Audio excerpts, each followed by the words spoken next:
अर्जुन पुरस्कारावरती राज्यसेवा आणि कंबाईनमध्ये एक एक्झाममध्ये क्वेश्चन येण्याचे चान्सेस आहेत, तर आपण तो पुरस्कार पाहूया. अर्जुन पुरस्कार 2024चा पाहणार आहोत. ज्याचं पार्श्वभूमी बघूया आपण. क्रीडा क्षेत्रातील हा दुसरा सर्वोच्च पुरस्कार आहे आणि या पुरस्कारासाठी मागील 4 वर्षांमध्ये उत्कृष्ट कामगिरी केली असेल तर हा पुरस्कार मिळतो. याची सुरुवात 1961 पासून झालेली आहे आणि हा पुरस्कार सध्या अर्जुन पुरस्कार 32 व्यक्तींना दिलेला आहे. तर आपण फक्त महाराष्ट्रातले आहेत तेवढेच लक्षात ठेवणार आहोत, कारण 32च्या 32 पाठ होणं पॉसिबल नाहीये. त्याच्यामुळं आपण फक्त महाराष्ट्रातले लक्षात ठेवूया.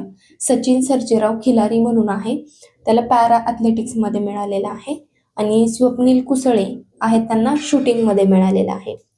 हा पुरस्कार अर्जुन पुरस्कार झाला आणि त्याच याच्यामध्ये दुसरी श्रेणी आहे द्रोणाचार्य पुरस्कार, जे उत्कृष्ट प्रशिक्षणासाठी दिला जातो नियमित श्रेणीमध्ये. तो पुरस्कार 3 व्यक्तींना मिळालेला आहे, पण आपण फक्त महाराष्ट्रातील व्यक्ती लक्षात ठेवणार आहोत, जे दीपाली देशपांडे आहेत. शूटिंगसाठी त्यांना हा पुरस्कार मिळालेला आहे. आणि अर्जुन जीवन गौरव पुरस्कार जो आहे 2024चा, जो 2 व्यक्तींना मिळालेला आहे, पण आपण त्यात महाराष्ट्रातले व्यक्ती जे मुरलीकांत पेटकर आहेत त्यांना पॅरा स्विमिंगसाठी मिळालेलं आहे, एवढेच लक्षात ठेवणार आहोत. कारण सगळं काही पाठ होणं पॉसिबल नाहीये, त्यामुळे जे गरजेचं आहे आपण तेवढंच करणार आहोत.